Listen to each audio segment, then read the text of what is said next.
Supreme court के आदेश के बाद धार में आज वसंत पंचमी पर पूजा और नमाज दोनों एक साथ होने हैं। सुबह से धार में हिंदू भक्तों की भारी भीड़ है।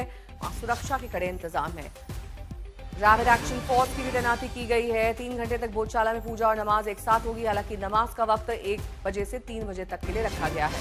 10 साल बाद ऐसा कोर्ट के आदेश पर हो रहा है। 8000 पुलिस वालों की तैनाती की गई है। ड्रोन से निगरानी रखी जा रही है। बेहद संवेदनशील ये पूरा इलाका, जहां पर कल से ही 8000 पुलिसकर्मी लगा दिए गए।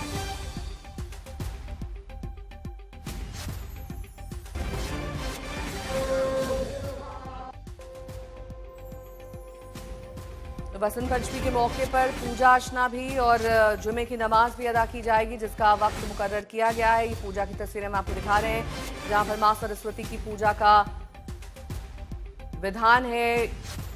लेकिन 10 साल बाद पूजा और नमाज एक साथ होगी। छतों पर आप पुलिस वालों की तैनाती देख सकते हैं। ड्रोन से भी निगरानी की जा रही है और ऊपर से ये पुलिस वाले भी निगरानी कर रहे हैं।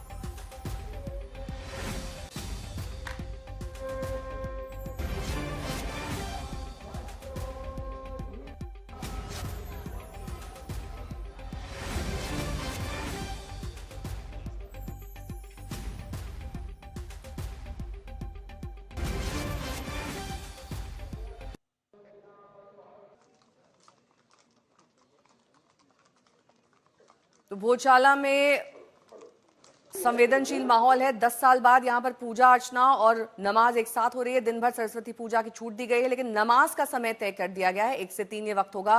ड्रोन से निगरानी है और एयर स्पेस को बंद कर दिया गया है। 8000 पुलिसकर्मियों की तैनाती है। इसके साथ रैपिड एक्शन फोर्स के जवान भी आप देख सकते हैं। आरएफ की तैनाती कल से कर दी गई थी, ताकि किसी तरह की कोई गड़बड़ी ना हो। रवीश मेरे सहयोगी जुड़ गए हैं तमाम जानकारी के साथ। रवीश, अगर आप तस्वीरें दिखा सकें।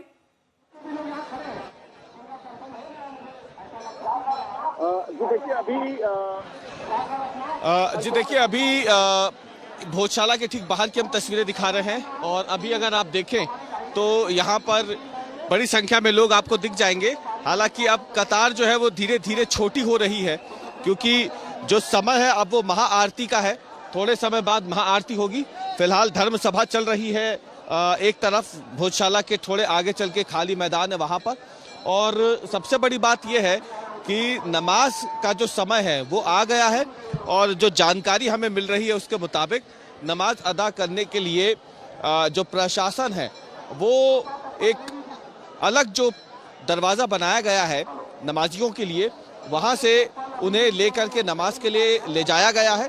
हालांकि प्रशासन की तरफ से इस सूचना को बेहद गुप्त रखा गया है और फिलहाल ये अभी तक साफ नहीं है कि किस तरफ से उन्हें अंदर भोजशाला परिसर में ले जाया गया है या फिर कमाल मौला मस्जिद जो वो कहते हैं। दोनों ही स्थितियों में प्रशासन ये साफ कर चुका है कि ना ही पूजा को रोका जाएगा, ना ही नमाज को रोका जाएगा। इसलिए जो तय समय है नमाज का यहाँ पे, जो साल 1997 से प्रथा चली आ रही है, उसी समय के मुताबिक दोपहर 1 से 3 का समय उनके लिए यथावत है। और इसीलिए 1 बजे के बाद जो मुस्लिम समाज के लोग हैं वो प्रशासन के साथ अंदर पहुंच चुके हैं। जो जानकारी हमें मिल रही है, कुछ ही देर में प्रशासन की तरफ से तस्वीरें या वीडियो जो है वो जारी किए जा सकते हैं। सुबह के समय स्थिति थोड़ी सी ढीली थी जब अंदर पूजन चल रहा था, लेकिन जैसे जैसे भीड़ बढ़ती गई मीडिया को पूरी तरीके से दूर कर दिया गया है। और कोशिश अब यही है प्रशासन की कि 1 से 3 के बीच का ये जो समय है ये शांति से निपट जाए, नमाज अदा हो जाए। तो उसके बाद जो तस्वीरें हैं वो प्रशासन एहतियातन जारी करेगा, बताने के लिए कि अंदर सुप्रीम कोर्ट के आदेश के मुताबिक नमाज अदा करवा दी गई है। इसके अलावा आपसे ये भी जानना चाहेंगे कि जिस तरीके से ये पूरा का पूरा आयोजन किया जा रहा है, भारी पुलिस बल की तैनाती है, किसी तरह की कोई गड़बड़ी ना हो, इसके चलते क्या इंतजाम एडिशनल आज किए गए हैं? क्योंकि कल की रिपोर्ट हमने आपकी देखी थी, उसमें और आज में क्या जमीनी फर्क नजर आ रहा है?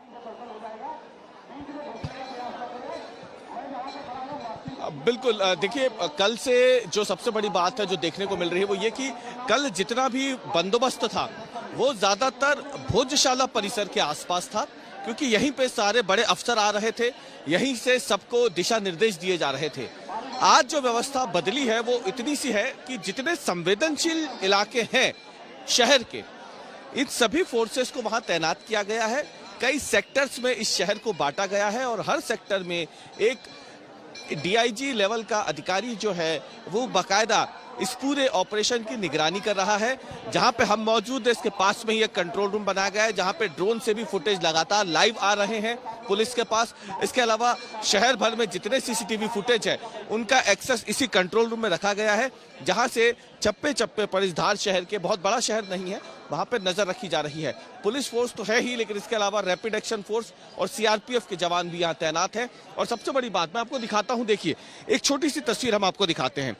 जैसे हमने आपको बताया कि कल के बदले आज क्या बदला है कल के मुकाबले, तो ये जो आप गली देख रहे हैं, जिस गली में बैरिकेड लगा के पुलिस ने रखा है, ये पुराने शहर की ओर ये गली जाती है और वहां पर भी सीआरपीएफ का बंदोबस्त जो है वो साफ आपको दिख जाएगा और रैपिड एक्शन फोर्स के जवान दिख जाएंगे।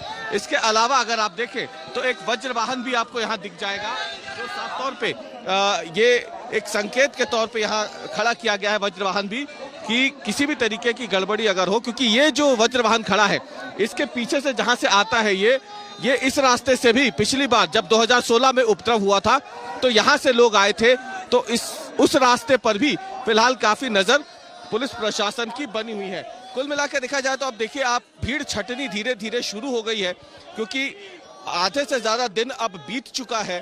अब प्रशासन का पूरा ध्यान है कि बिना किसी व्यवधान के, बिना किसी टकराव के नमाज का वक्त भी बीत जाए तो उसके बाद प्रशासन राहत की सांस ले। लेकिन फिलहाल एक एक मिनट अभी कीमती बना हुआ है, क्योंकि यही सबसे ज्यादा संवेदनशील समय होता है जब भोजशाला परिसर के भीतर दोनों पक्ष होते हैं। हालांकि इस बार सुप्रीम कोर्ट ने दोनों पक्षों के लिए अलग अलग एंट्री और एग्जिट पॉइंट बनाने के निर्देश दिए हैं। तो इस बार व्यवस्था 2016 से बदली हुई है। देखना यह है कि इस बदली हुई व्यवस्था में कितनी आसानी से फिलहाल जो दोनों पक्ष हैं वो अपने इस धार्मिक आयोजनों को पूरा कर पाते हैं, संपन्न कर पाते हैं। बहुत बहुत शुक्रिया तमाम जानकारी के लिए आपका।